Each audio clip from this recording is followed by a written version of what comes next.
إلى حضرة النبي المصطفى محمد صلى الله عليه وسلم وآله وصحبه الفاتحة.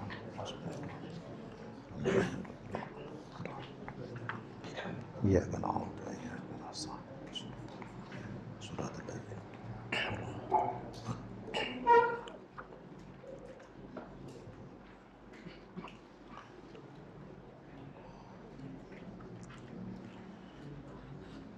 Bismillahirrahmanirrahim.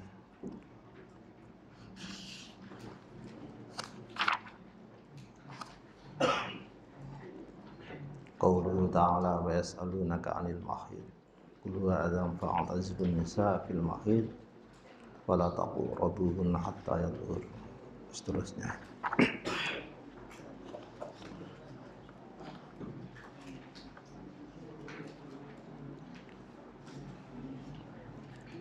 Kita kemarin sudah sampai makna wala taqrabuhunna hatta yatahurna.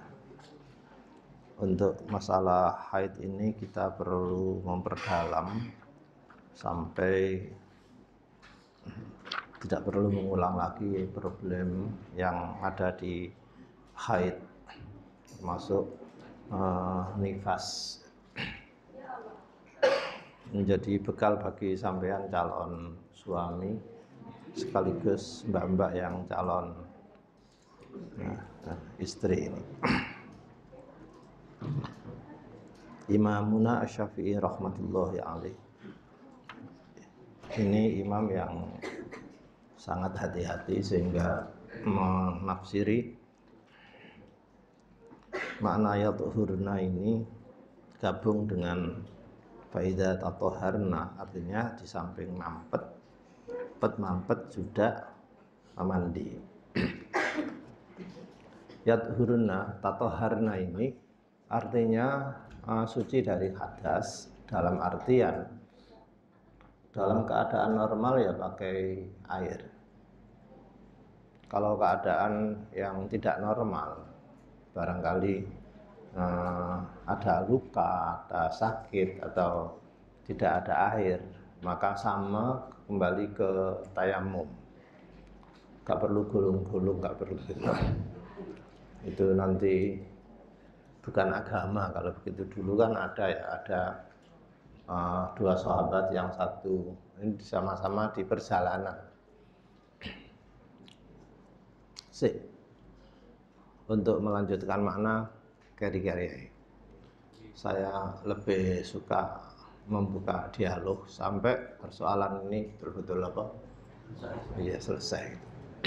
Makanya manfaatkan mbak-mbak, nggak usah sungkan. Andai kan ini ada slide, mungkin pakai tulisan bisa, kayak daring gitu kan. Atau tertulis saja nanti sini, dan nggak usah dikasih nama, ngarai ruru gitu loh. Dalam soal ngeru-ngerui ini penting, biar kita ini tidak mudah ada jalan untuk mendekat maksiat dengan wanita. Wanita itu nikmat, tapi harus pakai rekomendasi Tuhan dulu. Tidak ada hiasan yang terindah dan kenikmatan yang ternikmat kecuali menikmati wanita. Makanya untuk lisensinya harus pakai atas nama Tuhan, harus atas nama Allah. Ya, nikah seperti itulah. Dan nikah itu mudah kok. Untuk itu maka sampai lihat antara interaksi cowok cewek itu sampai di dalam sholat jamaah yang ada campuran laki perempuan, itu tata etik dalam peneguran imam yang salah sendiri-sendiri. Nek imamnya salah, makmume lanang ditegur, ya, ditegur mana bacaannya keliru. Alhamdulillahirabbil alamin, iyyaka na'budu. Ya, ditegur, tapi negurnya niat membaca. Tapi kalau tidak rukuk langsung sujud, Negurnya pakai apa? Hah? Imamnya lali, gak rukuk langsung sujud. Tegurannya pakai apa? Subhanallah. Kalau cewek?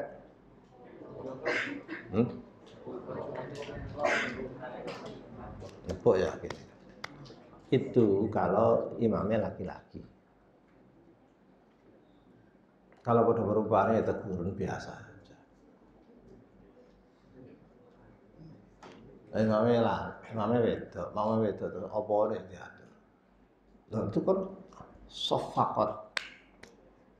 Ini loh. Kalau menegur dengan kata-kata subhanallah, itu nggak sama dengan gini. Karena tepuan ini tak unidentified, tidak ada identitasnya. Loh, suara sopo kan, mbak coba, loh, si A yang ini, si B suara ini, unidentified, bodoh kan? Tapi kalau ditegur dengan mana aku keliru, ditegur subhanallah. Sik. Aku durung mikir salahku apa. Wis mikir sik. Suarane sapa? Loh, apa maneh iwang potongane urung ngene-ngene ya namanya. Maka sampai dihati-hati, jangan sampai konsentris kepada Allah itu terganggu. Lihat. Bisa.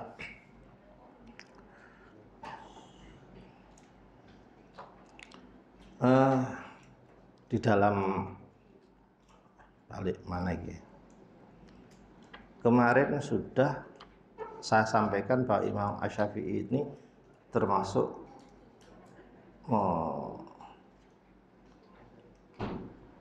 mengamalkan pendapat yang sangat hati-hati. Apakah Imam Asy-Syafi'i di dalam pendapat ibadah itu seluruhnya hati-hati? Justru kebanyakan Imam Asy-Syafi'i dalam berpendapat ini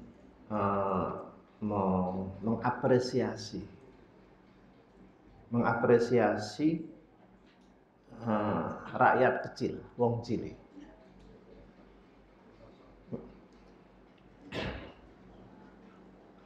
Saya mau contoh kemarin apa ya?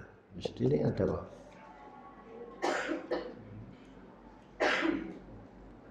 Mahar. Bagi Imam Abu Hanifah, nanti ada Darul Mahri di sini nanti ada. Tapi karena bakalan sedikit, saya enggak lanjutnya.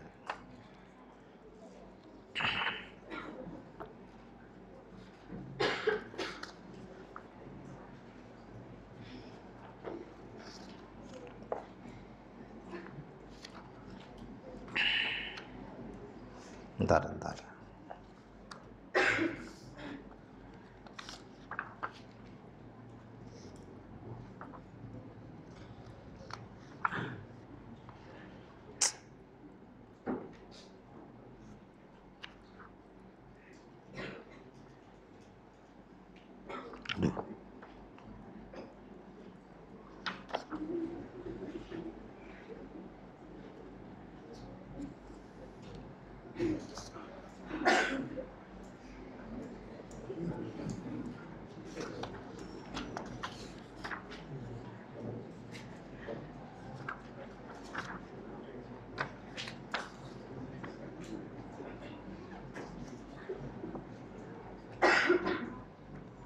Kalau ayatnya wa ataitum ihdahunna qintara.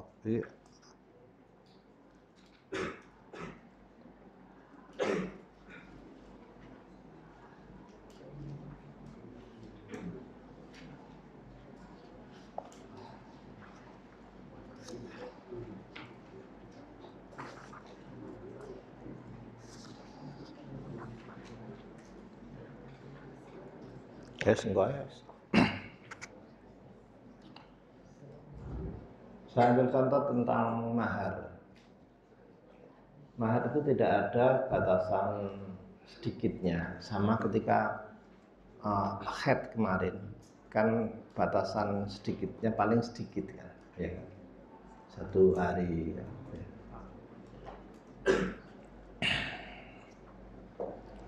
Kalau di mazhab lain seperti Imam Abu Hanifah itu ada batasan mahar itu minimal, ada, tidak boleh sembarangan. Pernah nggak mendengar mahar walau khawataman min hadid, meskipun cincin apa itu, cincin kawat ya. Tadi sampean kalau usah cari mahar mahal-mahal yang Indonesia buri di belakang ada sampiran kawat itu. Terus ketoran 10 cm pelengkerno jadi cincin ya. Kena gimana? Itu oleh Imam Asy-Syafi'i dimaknai bahwa mahar itu sedikit juga boleh. Ntar sih. Tapi apakah hadis itu menunjukkan physically seharga kawat cincin kawat? Kalau Imam Syafi'i iya. Kalau Imam Abu Hanifah enggak. Bahwa itu hanya ilustrasi, penggambaran, jangan terlalu murah. Jangan murah memberikan mas kawin kepada wanita. Jadi laki-laki yang memberi mas kawin murah itu laki-laki yang sangat pelit, bakhil. Makanya mbak-mbak besok jangan mau dikasih mahar rokok sajadah. Itu awal tanda kepelitan dia itu. Kepengennya enak ngicipi syai'un, tak kelem bondo enak.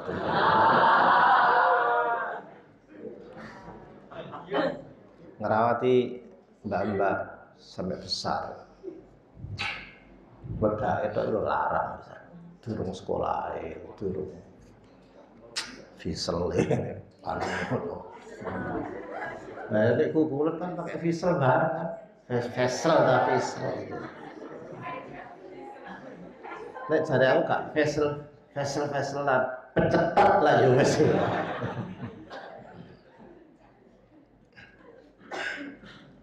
Durung kombandane. Ada maskara, ada eyeshadow, ada unit kapal saya pengguna kok. Pemanfaat.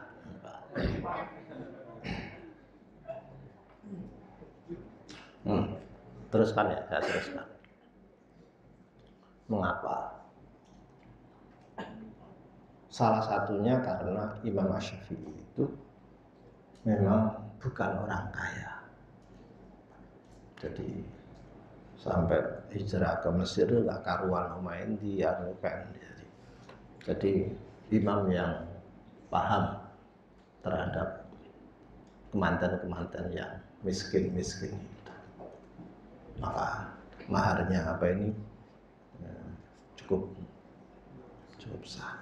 Jadi menjagani rakyat kecil yang sudah tegang tapi miskin gitu. Dan kok negatif di pendapat itu agak iso nikah kasihan. Sebaliknya Imam Abu Hanifah pendapatnya itu ada ukuran terbesar sekian dirham dan lain-lain. Memang beliau seorang konglomerat ya. Pedagang ekspor impor tekstil ke luar negeri. Dan tempatnya itu di Kufah, kota yang metropolis betul. Sahabat pendukungnya seperti Imamuna Abu Sufyan Ats-Tsauri sama pendapatnya begitu, artinya latar belakangnya begitu. Dia termasuk pedagang parfum, kayu cendana itu parfum gitu. Hebat ya. Nih saya teruskan lagi untuk membicarakan Imam Asy-Syafi'i. Kalian dalam berwudu, kalau membasuh ini rambut kepala, Banyak apa sedikit? Yang Syafi'i berapa ukurannya? Hah? Hanya beberapa lembar sedikit. Itu pendapat, ya. Tapi harus dilakoni lah. Oleh kamu. Ibadah kok dapurane gak temen.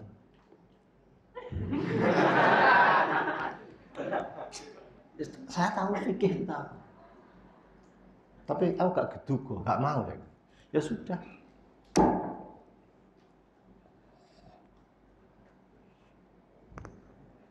Bamsahu biru'u. Ru'us itu jamak apa? Mufrad.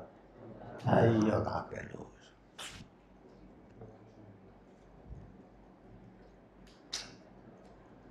Ayo. Pinter-pinter maca takrib, maca menurut iya ya dilakoni. Itu ibadah minimalis kok dilakoni gimana? Sampai mending ini. Nah kalau mbak-mbak gimana? Kan susah beritahu. Kalau mbak-mbak ya sebisanya, Sre. Kalau segini. Apa rambut kena banyu terus apa enggak? Gak kurang sampo yang anti lepek lah. Oh lepek lo cingkil itu. Lepek. Apa sih apok malah itu. Itu satu-satu ya yang minimalis sekali ini. Nah di sini dulu sudah saya rumuskan bagaimana ada wanita yang mubtada'ah, ada wanita yang mu'tadah. Masih ingat kan bahwa yang mu'tadah itu yang gampang menurut kebiasaan. Nah, persoalannya mereka yang tidak stabil di dalam haid. Maka kemarin sudah ada perhitungan tersendiri. Ini saya masih membicarakan masalah etika bersenggama ini. Jadi ada larangan-larangan tertentu. Karena itu dalam masalah begini ini termasuk nanti saat setelah wiladah itu namanya nifas.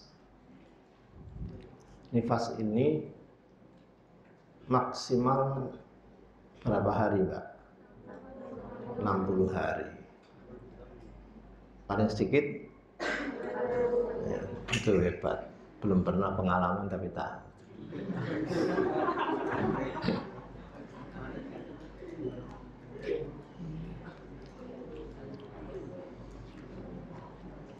Boleh saya mengajukan pertanyaan kepada Mbak-mbak? Ya oleh ayo takut, jawabnya kan gak wajib. Kalau bayinya kembar,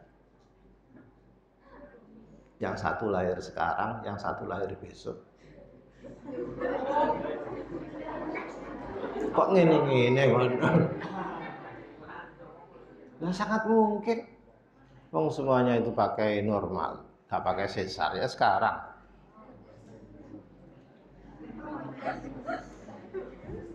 Saiki metu seret. Masih ada situ. Meneh metu mana situ.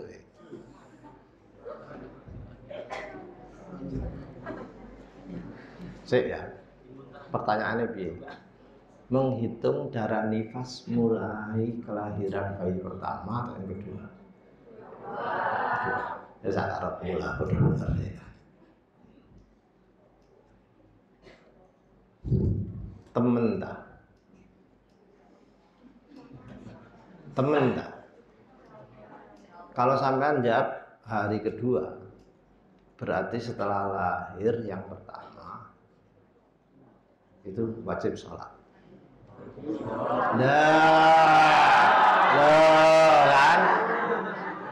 Loh kan? Ya kan gak anak geti kan? Gak dihitung kan? Loh, bener. Iya loh. Kacau ini. kacau.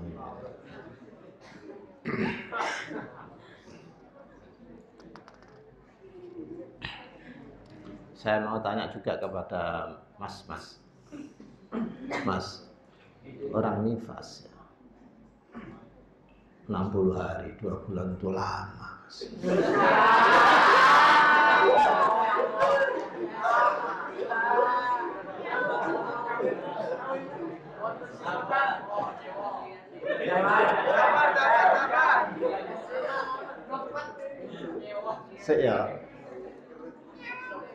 Saya ini belum bertanya, tapi sepertinya saya sudah sangat cerdas.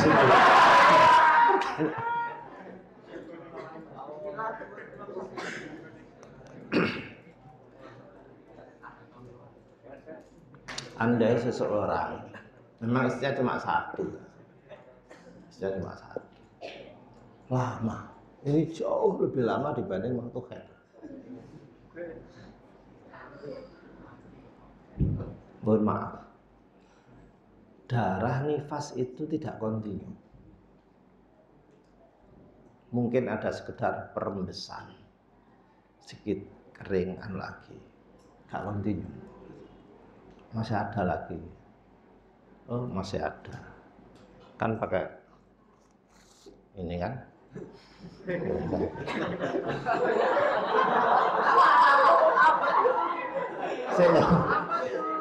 Mbak iya ngono, aku lho njukuk tisu, Mbak. Tisu. Masa gak tisu? Saya jajal delok iki tisu apa softtek. Tisu itu lho, tersinggungan iki, Bu. Sangat mungkin ada bercak saja.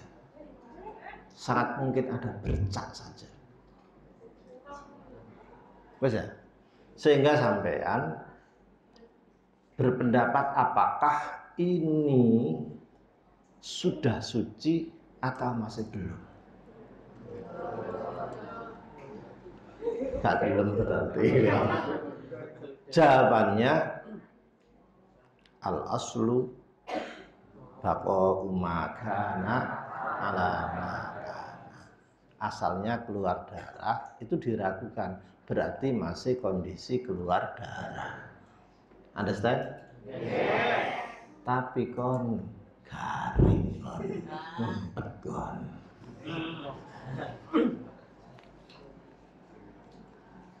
Andai dalalah lahiriah, kondisi lahir itu mengarah, mungkin itu suci sebentar. Wis gak usah macem-macem. Pitingen istrimu, lebok nang kamar mandi, sucikan sebentar seret. Bila perlu ndek pelatarannya jeding sisan garam.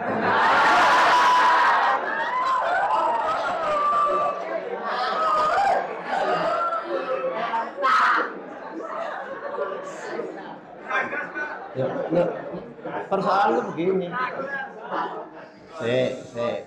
Kemarin saya sampaikan enggak teori lakti.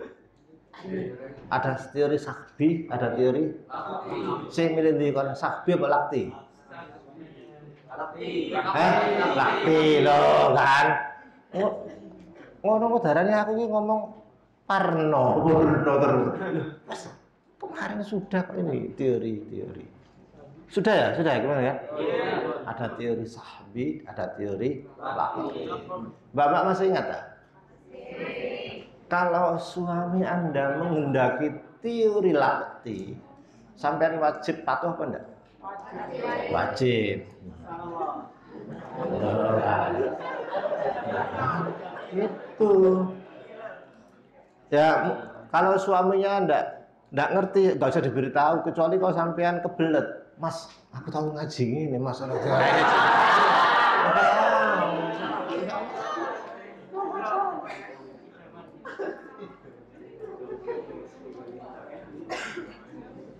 Sudah, ini jadi saya agak temenan mau ngaji masalah haid ini betul-betul, karena di dalam hukum dasar, maaf ini hukum dasar, asalnya orang itu beribadah, maka jangan terlalu memanfaatkan haid ini bersantai-santai dalam nganggur tidak beribadah.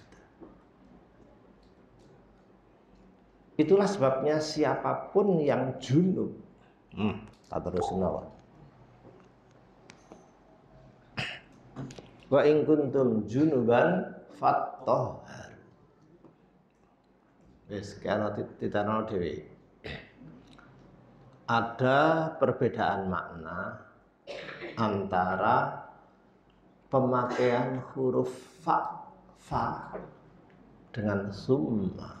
Nah, kalau fa itu namanya takkib fauri, contohnya ja'ani zaidun fa'amrun, berarti Zaid datang langsung disusul oleh Umar.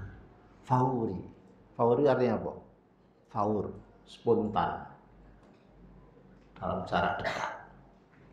Kalau summa itu tarohi, tarohi itu berjeda waktu.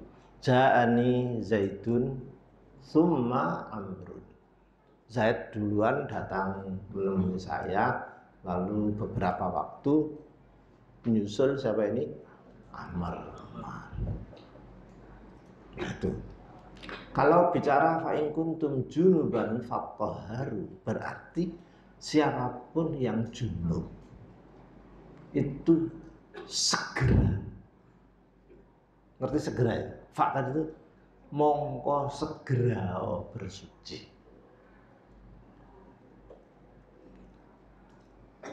Kenapa kok segera bersuci?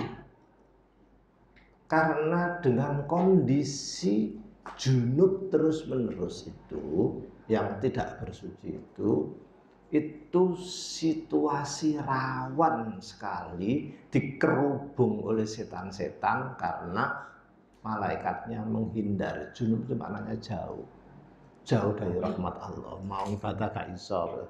Jadi yang ada itu, yang di sekitar kita waktu junub itu setan-setan saja. Bisa. Beda dengan fattahharu langsung bersuci. Maka kondisi menjadi bersih, rahmat Allah ada, malaikat menjaga lagi. Awas. Iki kena digawe titen-titenan selain takdir loh. Selain takdir.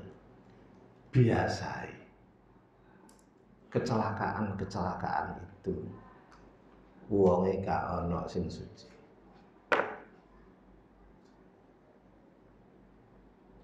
Gak wudu. Nyandang hadas. Makanya mas-mas, ini selain takdir loh, selain takdir. Sebaiknya kalau dalam keadaan hadas, memang hadas gede gitu, ya ojo berkendara lah. Malaikatnya juga patek mengawal gitu. Bisa dipahami ini? Ya. Keluar rumah suci. Aku gak tahu keluar rumah ke sekolahan terus gak wudu, gak tahu. Mesti perkara di rumah, di jalan itu batal itu soal lain. Soal lain, ngkari wudu toh. Jadi makanya fattahharu itu bisa steril. Nomor 2, orang yang habis bersenggama junub, tenaga itu terkuras. Ngalah-ngalah no badminton 8 kali set.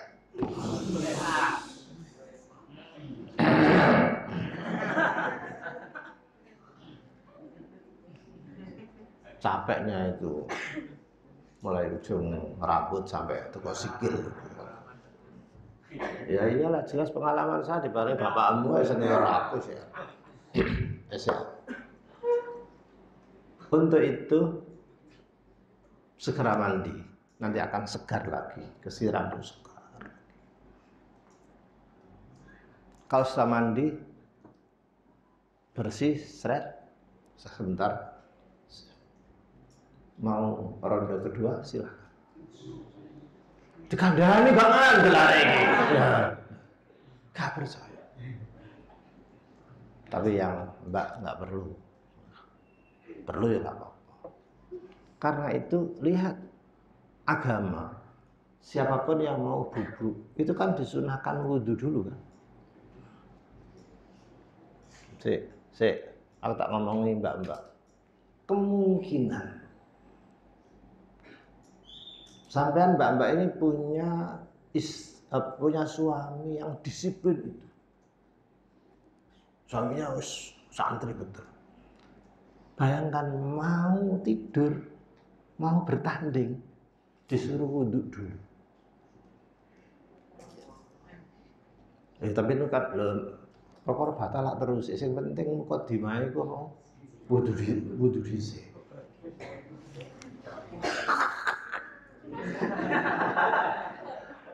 Loh, itu hikmahnya besar. Tapi biasanya saya minta gak gelem males. Nah, terus loh, gimana? Sunah Gusti Rasul begitu saja. Nah, dalam hal begini ini faktor haru langsung tadi itu di samping batinnya itu suci, bersih, fisiknya juga boleh bagus, bisa strong lagi. Tetapi bunyi-bunyi. Nah, sekarang saya mau tanya, pernah nggak sampean baca atau ikut manakipan? Ada yang pernah ikut manakib, baca manakib? Manakib siapa sih? Manakib siapa? Syekh Abdul Qadir Al-Jilani. Macam-macam Jailani ya. Daerahnya namanya daerah Jilan, Korea. Nama desanya itu Jilan. Syekh Abdul Qadir Al-Jilani. Nek maca Jailani itu kan berarti gak ngerti Jailani lah bahasane Jailangkung, Jayopo, Al-Jilani. Sama Abu Ishaq As-Sirazi. Itu Sayrazi. Tapi ning Jawa jenenge sapa rek? Sayrazi. Iku jenenge desa. Jadi arek jenenge Dimyati Sirazi. Iku padha karo arek jenenge Keras, Watu Galung. Jare wong Arab. Nama desa. Lho kamera kuwi sadar ah. Kaya wis nyantreni.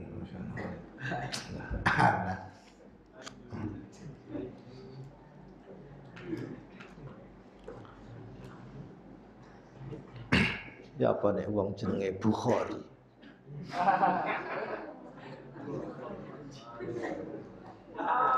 Bukhari itu nama desa apa nama imam? Nama desa dari daerah Bukhara. Jadi arek jenenge Bukhari padha karo kita ana arek jenenge Bendet juga. Ora ngono padha.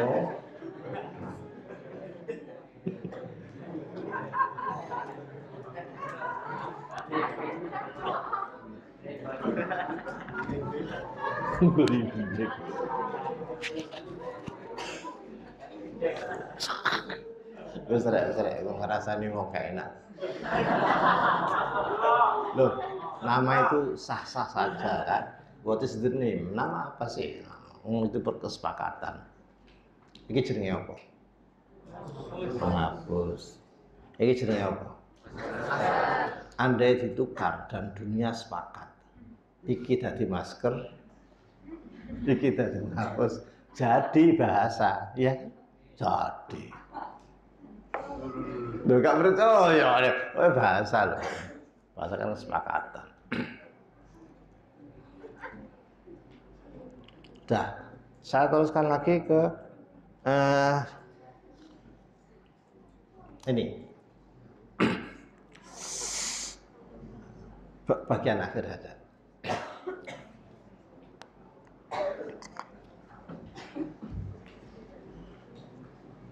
Maaf, bukan saya ngeritik, tapi saya mengajak sampean untuk lebih hati-hati di kitab manaqib yang biasa diamalkan oleh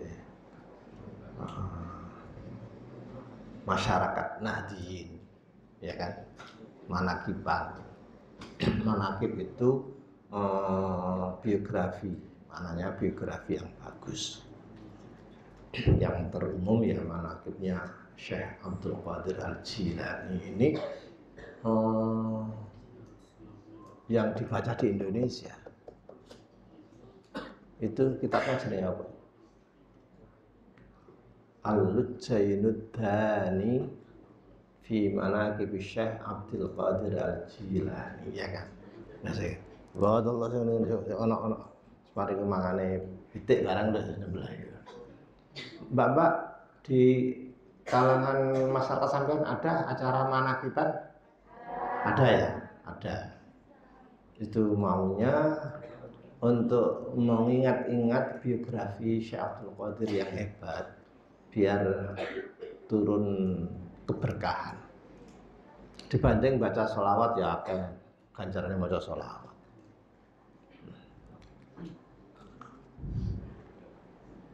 Yang dibaca oleh masyarakat kita itu kitabnya ini namanya Al-Lujjainud Dani, itu juz 2. Juz 1-nya nggak pernah tahu. Biasanya kalau juz 2 itu tidak ada identitas penulisnya sopo. Juz 1. Jadi sampai sekarang perdebatan ilmiah ya, awan biyen ku rada keras. Iki sapa sih sing aran manaqib ku sapa gak karuan. Apa santrine apa? Oh jangan-jangan senuhur-gurune wong Belanda ya. Aku pernah ngomong aku disonani wong. Itu ada diskusi di Jawa Pos. Oh, dimarahi. Dan sangat mungkin karena senuhur-gurune itu kan termasuk ahli agama. Seluruh itu jembatan kidul blimbing apa? Banyu Arang ya, ada. Banyu Arang apa Arang Banyu itu tuh dijebol dulu, dandani jebol dandani. Oleh seluruh itu ditulisi papan dalili wala tufsidu fil ardi ba'da islahiha. You jangan merusak dalili. Sing dalili londo. Sing dalili santri sing gerilya-gerilya itu. Kasih reken uang ngono untuk memutus pasokan senjata dari Surabaya ke Kediri itu. Nah, ini saya teruskan. Di sini nih saya mau menunjukkan satu kisah saja dalam kitab tadi ini terkait dengan tafsir ini, dengan hubungan hadas besar. Sama nangan-nangan Dewi. Kitab itu mengkisahkan betapa disiplinnya Syekh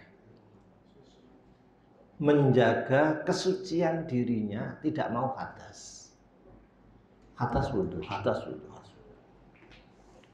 Sampai diriwayatkan oleh kitab itu. Coba nanti dilihat. Allah itu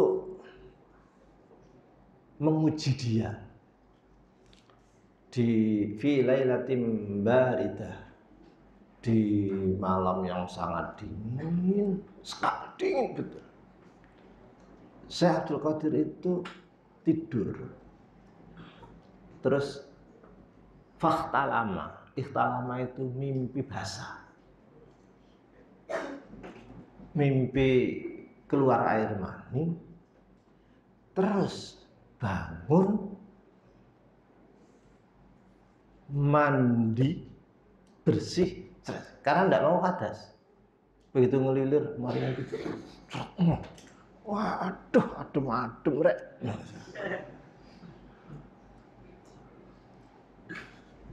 Larang sih, koncoku ana sing pinter, punya pacar, dicukir.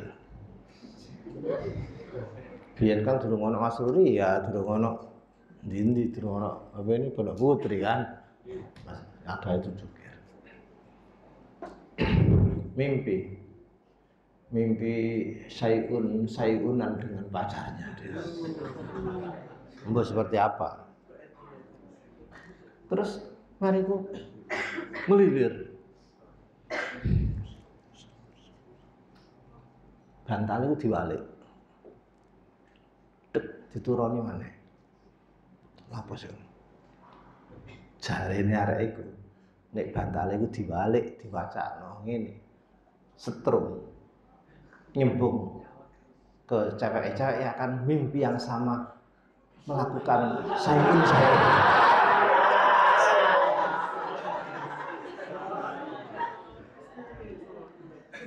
Aku ngerti foto kamu. Ijazah Allah. Awak amune bangsa ngene-ngene kan. Serius. Oke, aku gak iso kok. Kancaku iso. Oh, ngono ta.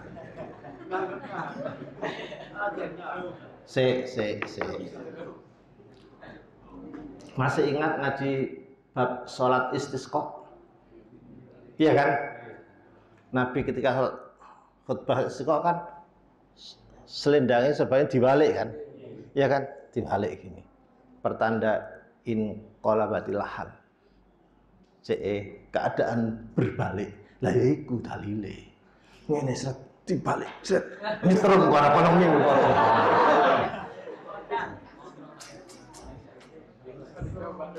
Oh, dicoba ya sih.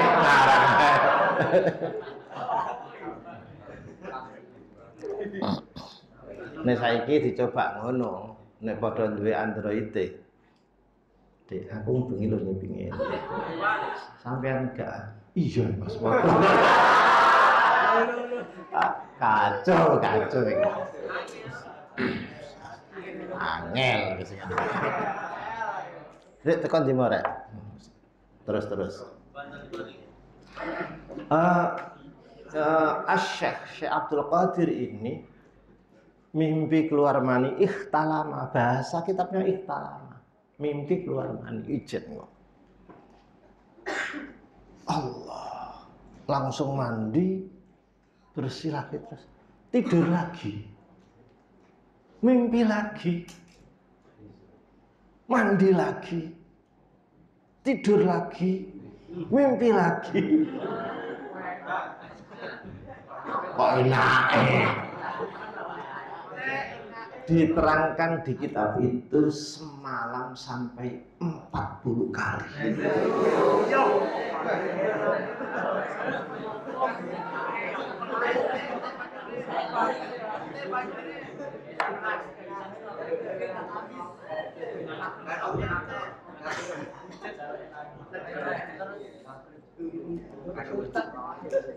Terserah sampean mau berpikir apa. Saya hanya menyampaikan salah satu isi di kitab Manaqib yang dibaca kaum Nahdiyin, yang disakralkan sampai dihafalno kan. Santri sing daerah wetan, daerah Probolinggo itu hampir rata-rata sendiri apal Manaqib. Tapi maca tabat bulet. Tabat yada abi lahabi wa tabat yada abi lahabi. Kayak entut dengerin jerone Maxi.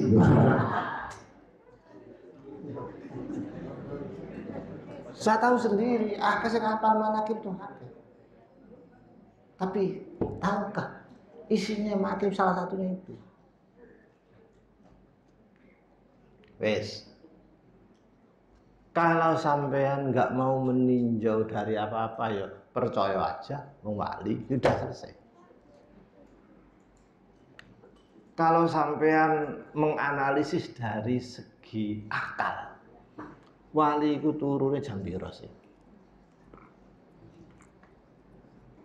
Masuk mari sak ter wis turu ta. Enggak mungkin mari maghrib ah. Oh. Jam 8 turu. Subuh itu jam 4 kurang. 9, 10, 11. Sekarang saya tanya ya. Orang biasa memulai tidur, terus mimpi, terus mandi. Dari mandi keluncur terus tidur lagi itu berapa menit? Nah ya, cukup tak kira-kira waktunya?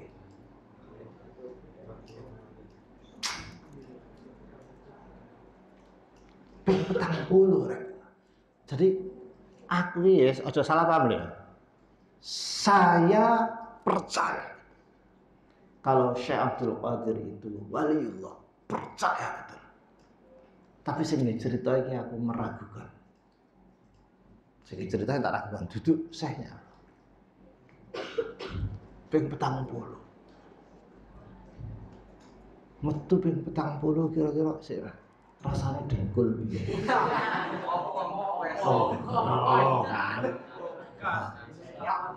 Kalau toh minimal 1 sendok teh kali pirang 40. Iku nek sak sendok teh, sak sendok makan. Loh, ada nggak ya orang normal tuh 1 sendok teh ada kan? Ada kan? Sak sendok teh lebih kan? Sing lemu-lemu nambah lebih iki.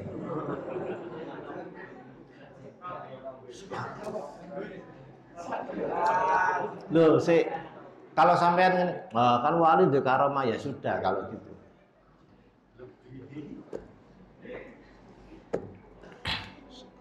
Kalau saya gak terima bukan karena itu. Maaf aja. Kata ikhtalama, mimpi basah itu hanya menunjukkan yang mimpi basah itu menunjukkan bahwa diri orang tersebut itu masih kotor.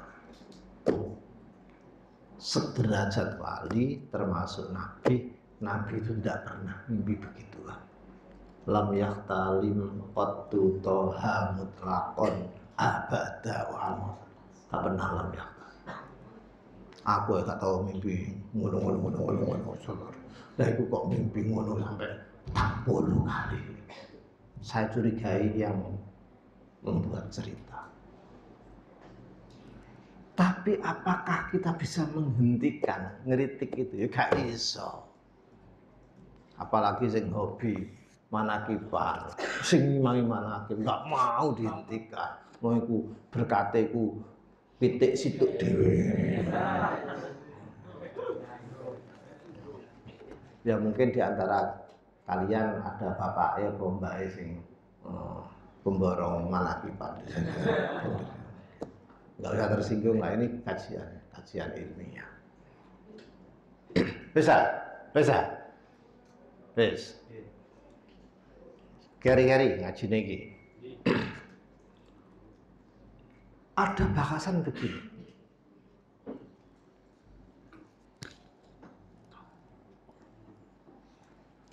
Aku gak iso iki. Ada santri anak satu-satunya wafat. Orang tuanya ibunya lapor. Ya Syekh, anakku mati. Anaknya mati, laporan Syekh. Ini menunjukkan karomahnya lagi. Karena mengangkat karomah beliau. Saya satu-satunya, tolong bisa enggak sih? Ya wis, sik tunggu rono. Iki anu mayite iki. Sing protes wali murite. Anake mati nek pondok. Kiai ini Abdul Qadir.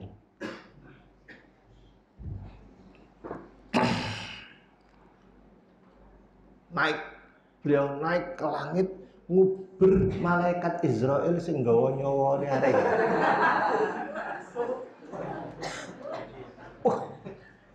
Penerbangannya disebutkan ruhnya itu masih diwadahi kayak bokor atau kayak apa. Nah, toples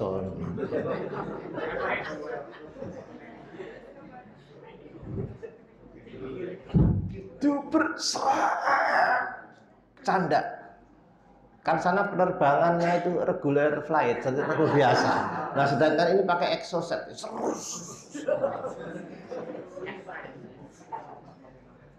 Kecekel cek, rebut jret kena. Balik nyelorot ketinggalan sana. Terus nyawa tadi itu dibalikno ning santrine ya. Des. Biiznillah. Hidup lagi kan gitu.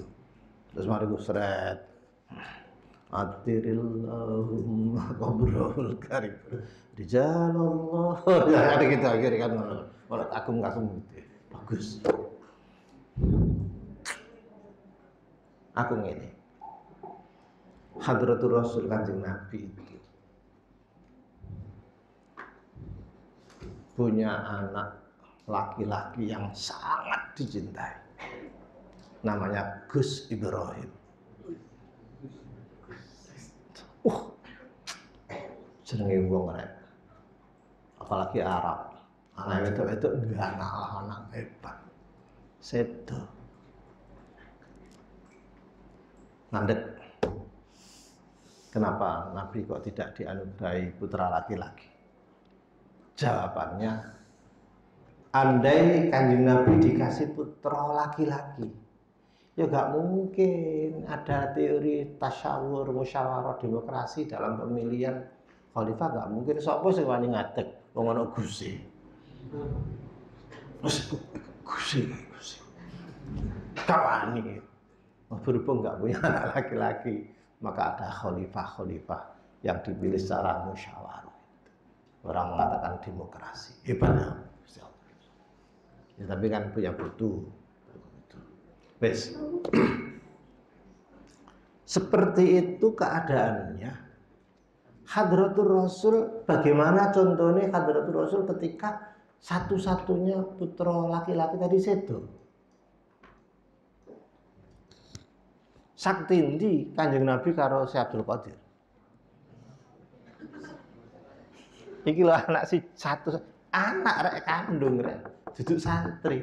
Santri mati siji tumbuh 1000. Nah nek anak tumbuh 1000 teko mbok teko endi? Mboke dhewe. Mbok 100 gak mungkin. Itu zaman Nabi Daud biyenan. Terus Nabi apa? Bisa. Malaikat Israel kita kalau ngarepe lawang.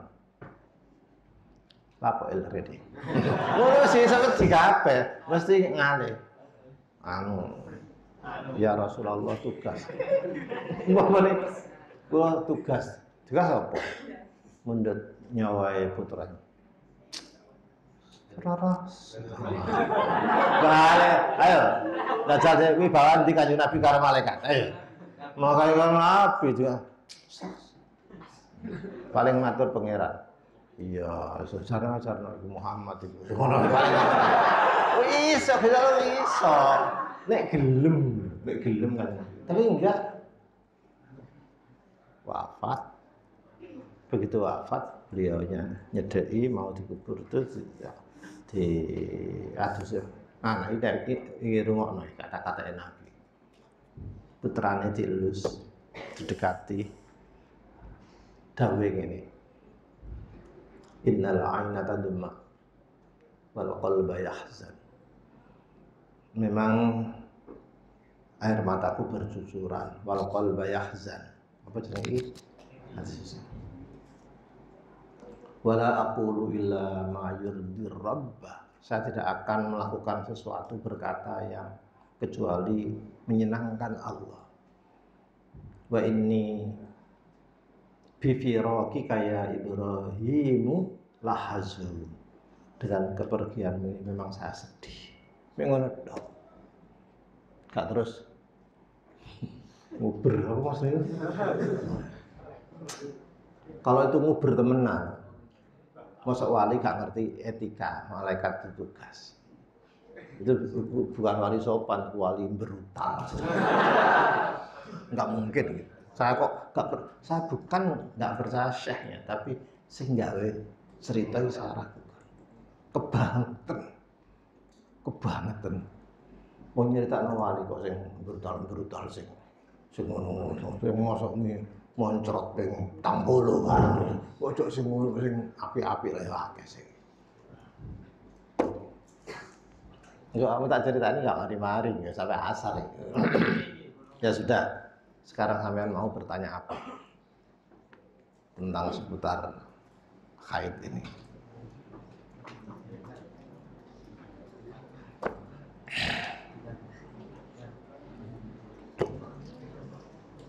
Ya, monggo.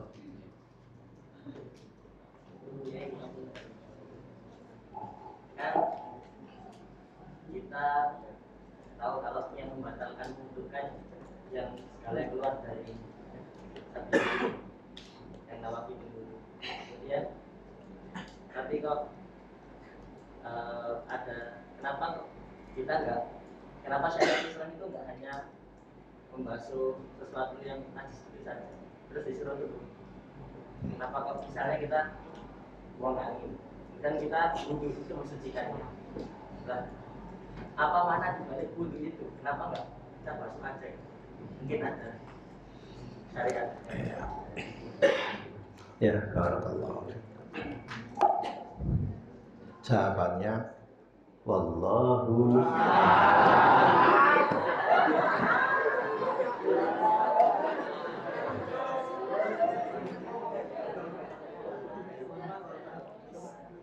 pertama, ini benar pertanyaan.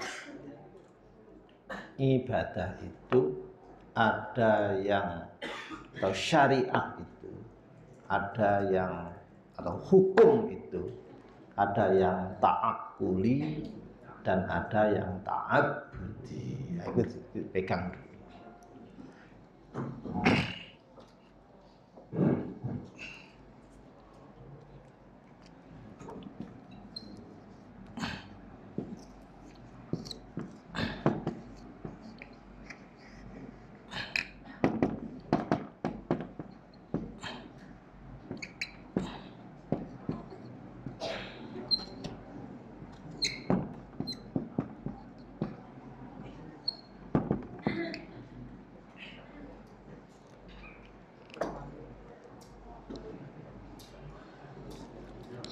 Hukum yang ta'akuli yaitu hukum yang sejalan, yang bisa di backup, didukung oleh akal sehat, seperti zakat. Zakat itu masuk akal karena ada nilai kerja sosial, masuk akal.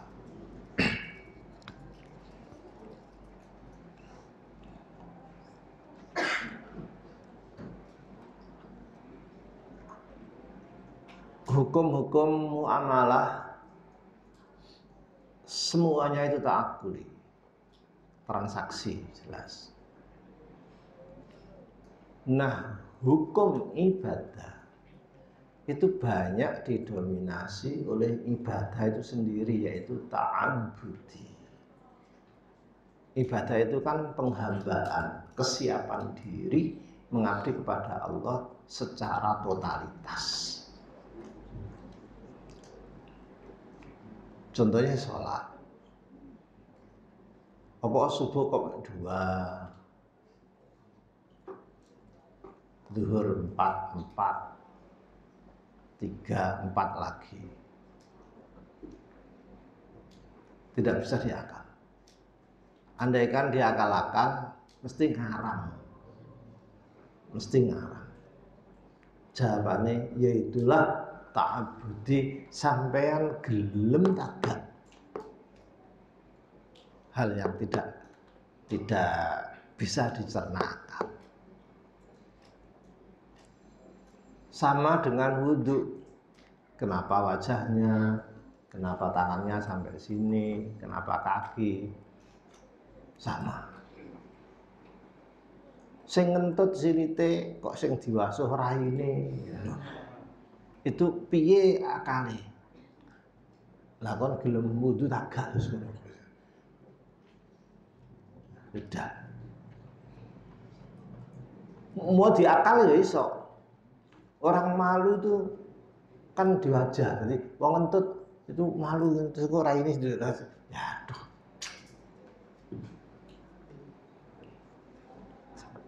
Membasuh ini karena begini, membasuh ini karena begini, itu hikmah, bukan illah. Antara ilat dengan hikmah itu beda. Kalau ilat itu karena itu, maka ada hukum. Kalau hikmah itu begitu ada hukum, kemungkinan ada faedahnya.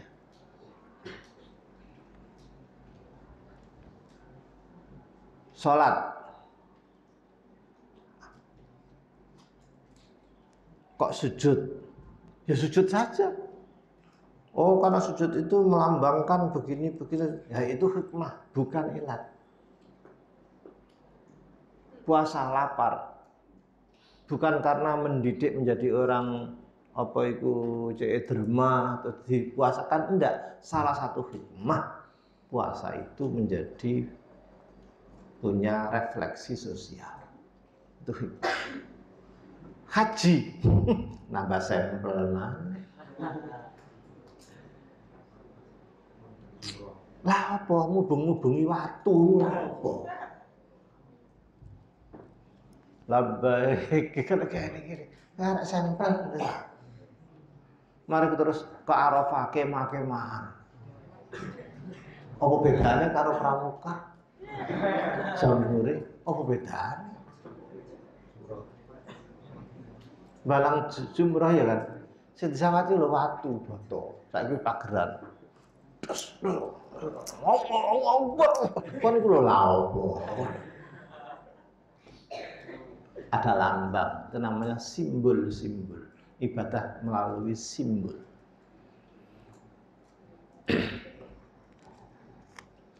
Tawaf, kalau nggak bisa mubeng pakai jalan kaki, pakai apa?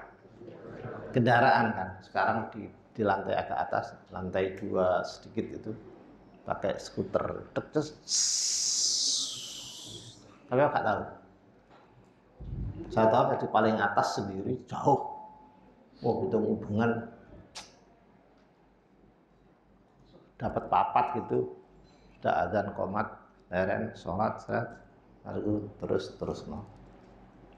Sudah. Oh enak. Ya tapi tekoe jam 3, jam 2, jam 3. Enggak turun subuh, sehat betul. Di lantai atas. Aku gelem badminton kok mosok gak kuat. Ya zalim awakku badminton iso kok ngubengi Ka'bah sakmono gak iso.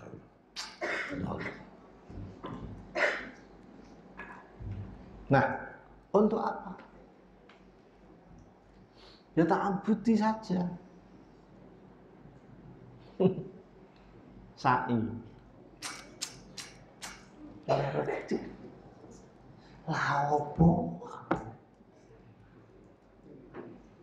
kalau begitu haji itu main-main apa serius?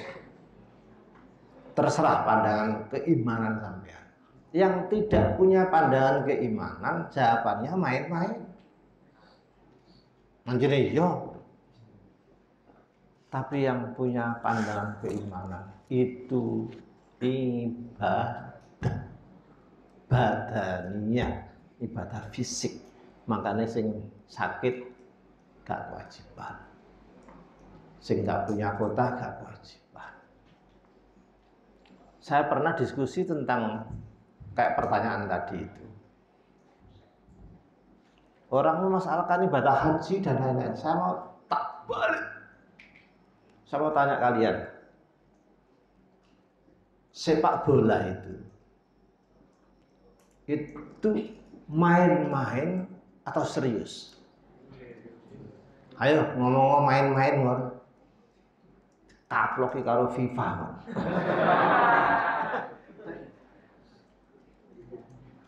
Karo PSSI. Serius di sekolah ada pelatih itu luar negeri itu serius strategi begini, striker harus begini, style harus begini, formasi 3, 4, 1, 4, 4, 1. Ya mesisan 10, 1 lah ya wis mesisan ngono. Apa? Lah iya. Formasi gini. Pola sepak bola ada sendiri. Kalau Brasil itu greget nomor. Balu sing nggone kotak penalti indah ya tapi nek gol ini puas terus. Saya nak model Inggris saya itu atas giat tres mau semua bola wis gak seni-senian bel-belan ono gagal kabeh. Ya tapi nggak bisa begitu. Kalau saya mengatakan sepak bola itu main-main, FIFA ngelokno aku sing bal-balan. Ya jomblo sampean gak iso bal-balan. Saya serius di badan. Bayarane CR7 ponakanku Cristiano Ronaldo iku digawe tuku tebu ireng cukir Mas Surya padahal gowang ku punjul sik. Iya kan? Iya, ditebas kabeh pondok ini ditebas kabeh. Punjul. Durung Lionel Messi, durung PS Huntelar, durung Salah, mbok Salah yo gak ero.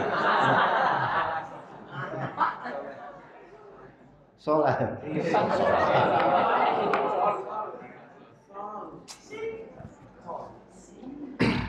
Bisa.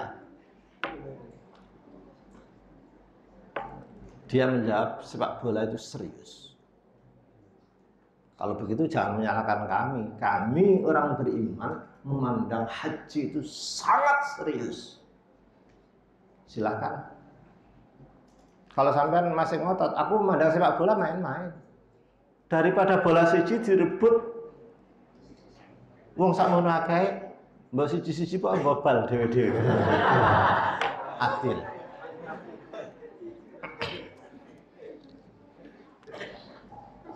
Piye pertandingan antara guru-guru aliyah dengan OSIS?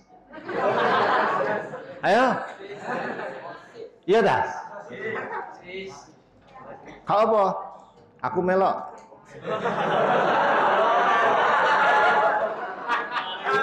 Loh. Aku striker.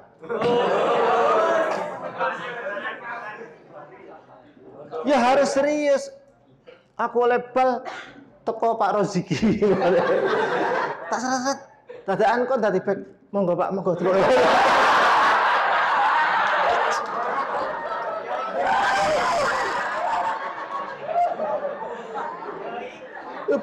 Buyar kabeh. Kene serius. Trik ngene iki dadaan. Nambah mlebu. Sak kiper monggo.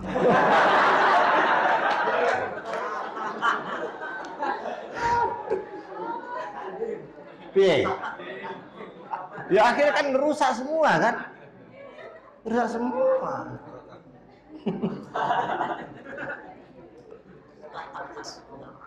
Subhanallah.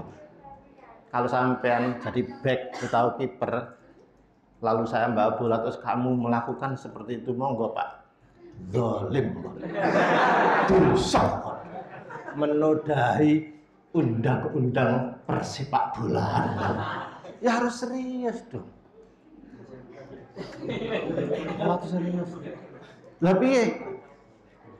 Berhubung aku gobal, nek dijarno bahaya, ya ditekling tiba.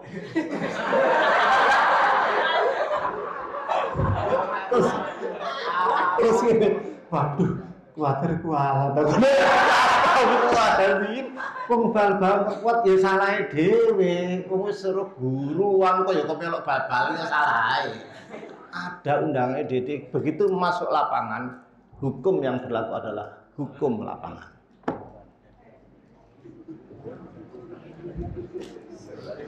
Sebuntune Pak Kiwau kula teknik. Yo aja ya paling kan di kartu ngono tok. Itu etikanya. Dene engko wis metu ya wis gak oleh kene gak oleh gondok. Lah salahe dhewe. Pencilaan guru tafsir melok-melok tafsir.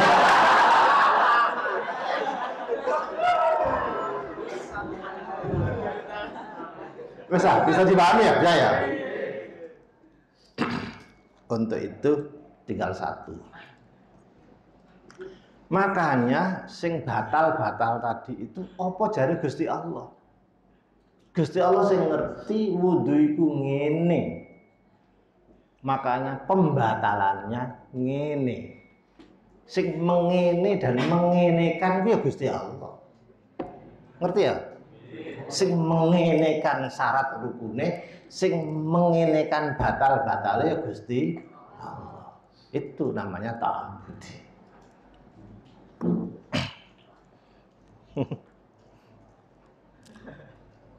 Wah, pertanyaan ngono tapi jawabnya aku wis itu tok iki jawab.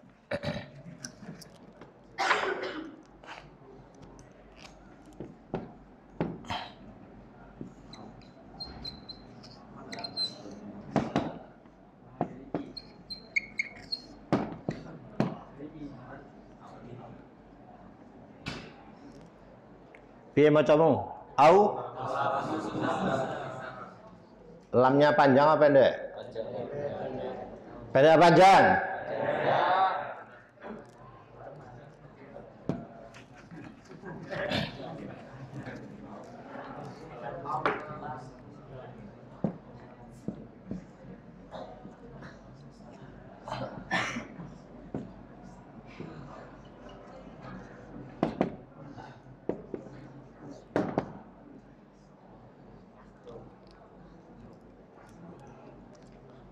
Makanya kalau belajar tafsir, belajar Al-Quran itu disiplinlah di dalam Rosam Usmani. Al-Quran di Rosam Usmaninya yang ditulis itu yang pertama. Lam, Mim, Sin, Tak, Mim.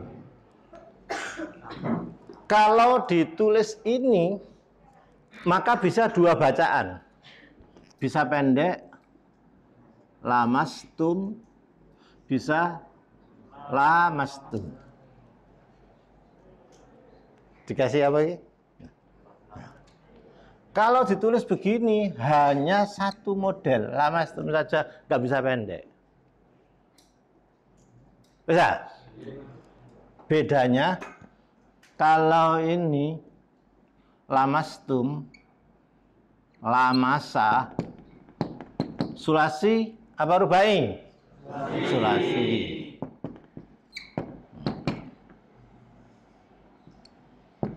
Kalau lamasa apa ini? Rubai. Nek lamasa itu menjadi subjek objek.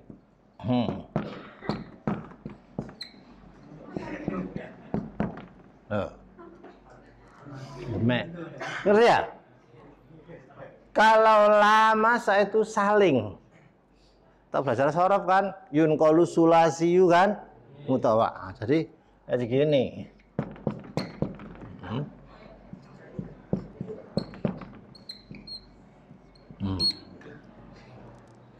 Bisa dipahami? Saling. Nek iki demek.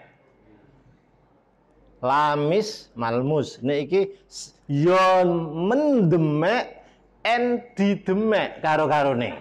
Iya kan? Mek-mekan.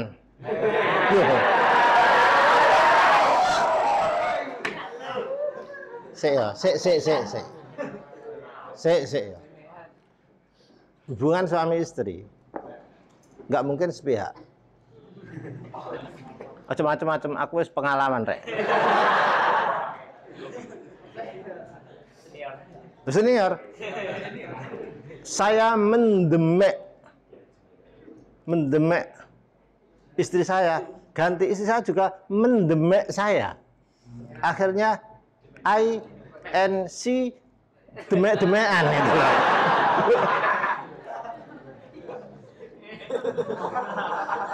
Kacau iki. Kalau sampean membaca lamastum nisa sing batal sapa? Sing demek, sing kan gitu ya. Kalau membaca lamastum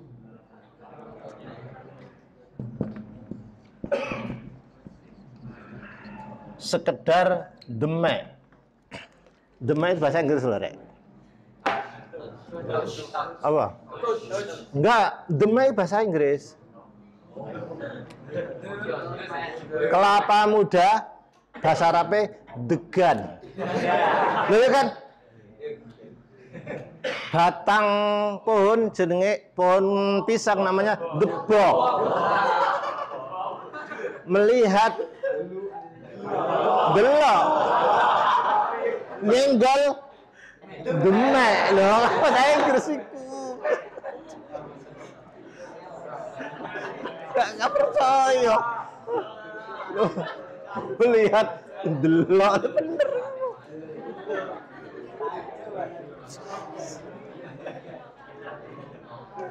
Jadi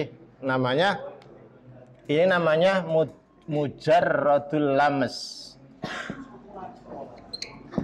Murni menyentuh. Kalau sentuh-sentuhan berarti ada unsur seksnya baru batal. Kalau nggak ada unsur seksnya nggak batal. Terserah you mau membaca yang mana. Lamastum berarti kalau menyentuh wanita kok ada rasa. Ada rasa. Masa gak ngerti rek? Ada rasa. Baru itu batal. Kalau nggak ada rasa nggak batal. Bisa? Kalau ini Imam Syafi'i dua hal. Ada al-qaulul qadim, ada al-qaulul jadid. Kalau qaul qadim asy-Syafi'i, yang batal sesuai dengan nas yaitu yang melakukan sentuhan, yang disentuh tidak. Karena itu pasif. Tak demek, seret. Saya saja yang batal. Yang perempuan saya itu ya objek tidak. Begitu pula sebaliknya. Demek aku, kon batal aku gak. Tapi qaul jadid baik yang menyentuh maupun yang disentuh, al-lamis wal malmus semua batal. Persoalannya, apakah qaul jadid asy-Syafi'i itu merevisi qaul qadim? Aku gak setuju. Karena bisa dipakai keduanya.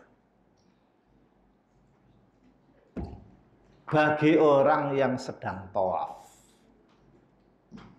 saya memilih qaul qadim. Waduh rek, tawaf rek. Nek gak sengaja menyentuh ya gak batal. Kesenggol batal ya Allah. Metune lho suwi, aduh, muter, masyaqqat. Kalau sampean tawaf, pakai qaul qadim saja. Jangan pakai qaul jadid Fathul Qorib, pinggirkan. Ngeri. Pakai qaul. Wis ya, tak jawab lho. Walaupun belum selesai jawaban saya, tapi itulah. Saya kira cukuplah. Mudah-mudahan. Kalau Bismillahirrahmanirrahim. Allahumma ma'al Quran, Allahumma ma'al Quran, Allahumma Rabbana atina fid dunya hasanah wa fil akhirati hasanah wa qina adzabannar. Alhamdulillahirabbil alamin.